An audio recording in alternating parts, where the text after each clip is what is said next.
எல்லாத்துக்கும் hi. Ammu positivity பார்க்குற எல்லாருமே ரொம்ப பாசிட்டிவாக இருங்க.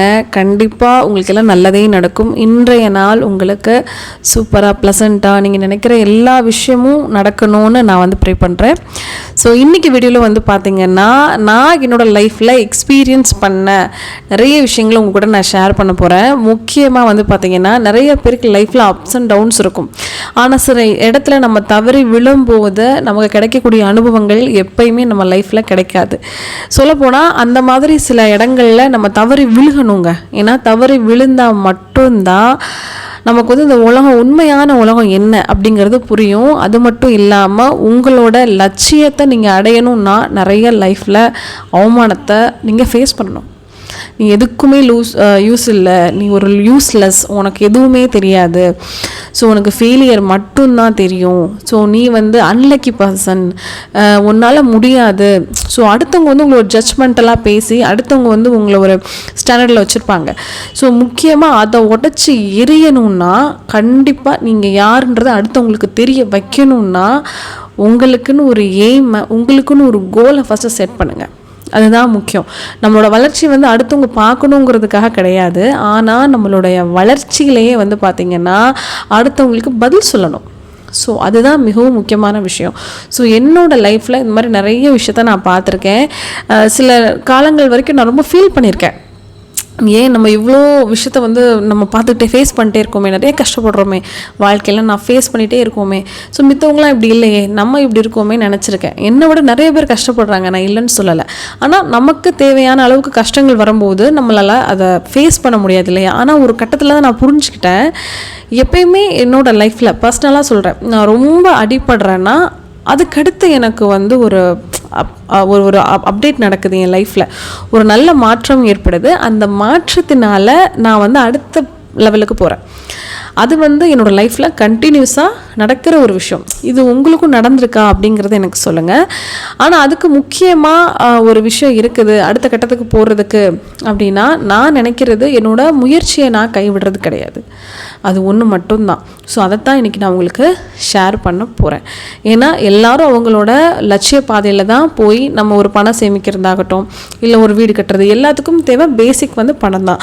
அந்த பணம் நம்ம கிட்டேருந்து போயிடுச்சுன்னா அடுத்தவங்களோட ரியாக்ஷன் வேறு மாதிரி இருக்கும் இல்லையா. ஸோ இல்லாதவங்களாவே தான் இருக்கணும்னு தான் எல்லாருமே நினைக்கிறாங்க. அது ஏன்னு எனக்கு புரியல. அடுத்தவன் தான் அப்படி நினைக்கிறான்னு பார்த்தா கூட இருக்கிறவனும் அப்படி தான் நினைக்கிறான். அதுதான் உண்மை. நீங்கள் கொஞ்சம் உங்களை சுற்றி இருக்கிறவங்க நீங்கள் யோசிச்சு பாருங்களேன். நீங்கள் இப்படி இல்லாதவங்களாவே இருந்துட்டீங்கன்னா அவங்களுக்கு பிரச்சனை இல்லை. நீங்கள் கொஞ்சம் அவங்க லெவலுக்கோ இல்லை அவங்க லெவலில் தாண்டியோ கொஞ்சம் ஓடுறீங்க, உழைக்கிறீங்க, முன்னேறீங்கன்னா அவங்களுக்கு பிடிக்காது. இதை நீங்கள் கொஞ்சம் உங்களோட லைஃப்பில் அப்ளை பண்ணி பார்த்தீங்கன்னா தெரியும். சரி வாங்க, இன்றைக்கி நான் என்ன விஷயம் சொல்ல வந்தேன் அப்படின்னா, லைஃப்பில் நான் கற்றுக்கிட்ட பாடங்களை உங்களுக்கு சொல்லணும். அதுதான் இன்றைக்கி நான் வீடியோ போட்டிருக்கிறேன். முக்கியமாக என்ன பாடம்னா, என்னோடய கோலை அச்சீவ் பண்ணுறதுக்கு எந்தெந்த விஷயத்தெல்லாம் நான் பிரேக் பண்ணேன் அப்படிங்கிறது தான். ஸோ முதல்ல நான் பிரேக் பண்ணது என்னென்னா, பாரபட்சமே பார்க்காம, நீ எனக்கு நல்லது செய்யலையா, நீ என்னை நம்பலையா, நீ நான் நல்லா இருப்பேன்னு நினைக்கலையா, நான் இவ்வளோதான், கம்மி தான், எனக்கு லைஃபே அவ்வளோதான், நான் இதுக்கு தான் லாய்க்குன்னு நீயே முடிவு பண்ணுறியா, அப்படிப்பட்ட ஒரு கும்பல்கிட்ட இருந்து ஃபஸ்ட்டு நம்ம ஒரு இண்டிவிஜுவலாக தனியாக வந்துடணும். பாயிண்ட் அதுதான். ஸோ யார் யாரெல்லாம் கஷ்டப்பட்டுட்டு இருக்கீங்களோ, ஃபினான்ஷியலி மென்டலி எல்லாம் ஒன்று தான், இது யார் யாரெல்லாம் கஷ்டப்பட்டுட்டு இருக்கீங்களோ அவங்க ஃபஸ்ட்டு இந்த மாதிரி ஆட்கள்கிட்டருந்து வெளியே வந்துடுங்க. இந்த மாதிரிலாம் யார் பேசுவாங்கன்னா, உங்களுக்கு கூடயே இருக்கிற அந்த 4 பேர் தான் இந்த மாதிரிலாம் பேசுவாங்க. நம்மளை தூரமாக இருக்கிறவங்களோ நம்மளை பார்க்குறவங்களோலாம் பேச மாட்டாங்க. அதாவது நம்ம தெருவில் இருக்கிறவங்க, நம்ம சொந்தக்காரங்க கூட நம்மகிட்ட அப்படி பேச மாட்டாங்க. ஆனால் ரொம்ப க்ளோஸாக இருக்கிறவங்க, உங்கள் அம்மாவாக இருக்கலாம், உங்கள் தங்கச்சியாக இருக்கலாம், அக்காவாக இருக்கலாம், அண்ணனாக இருக்கலாம், இல்லை க்ளோஸ் ரிலேஷன்ஷிப் தாய் மாமா, சித்தப்பா, மாமியார், மாமனார், நாத்தனார், இவங்களாக இருக்கலாம். ஸோ இந்த மாதிரி இருக்கிற சர்க்கிள் தான் உங்களோட டவுன்ஃபாலுக்கு, மென்டல் ப்ரெஷருக்கு, உங்களை அவமானப்படுத்துகிறாங்கன்னா இவங்க தான் ஃபஸ்ட் ஆளாக இருப்பாங்க. அந்த எக்ஸ்பீரியன்ஸ் உங்களுக்கு இருந்துச்சுன்னா நீங்கள் கமெண்ட் பாக்ஸில் கமெண்ட் பண்ணுங்கள். ஸோ ஃபஸ்ட் நீங்கள் என்ன பண்ணணும்னா, லைஃப்பில் முன்னுக்கு வரணும் அப்படின்னா அவங்க கூட சேர்ந்து ஜால்ரா போகணுன்ற அவசியம் உங்களுக்கு கிடையாது. சரிங்களா? நீங்கள் ஒரு இடத்துலேருந்து கீழே விழுந்துட்டீங்கன்னா நம்ம அவ்வளோதான், நம்ம நிறைய விஷயத்தை இழந்துட்டோம், அதனால் இவங்களுக்கெல்லாம் இவங்களுக்கு ஏற்ற மாதிரி நம்ம வளைஞ்சு கொடுத்து மீச்ச காலத்தை நம்ம ஓட்டிடணும்னு நினைக்காதீங்க. எவ்வளோக்கு எவ்வளோ கீழே விழுகிறீங்களோ கண்டிப்பாக அந்த கடவுள் வந்து அவ்வளோக்குள்ள நம்மளை மேலே கொண்டு வருவார். அதைத்தான் நான் டோட்டலாக பிலீவ் பண்ண ஒரு முக்கியமான விஷயம் அதுதான். முதல்ல இந்த விஷயத்த பண்ணணும்.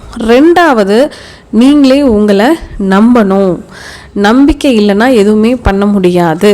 எத்தனை லட்சங்கள் நீங்கள் லாஸ் பண்ணாலும் அத்தனை லட்சத்தையுமே திரும்பி உங்களால் ஏர்ன் பண்ண முடியும். ஸோ ஃபஸ்ட்டு அதை நம்புங்க.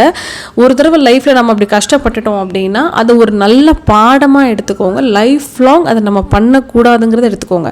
அதுதான் தவறுன்னு சொல்லுவாங்க. சரிங்களா? தவறுக்கும் தப்புக்கும் நிறைய வித்தியாசங்கள் இருக்குது.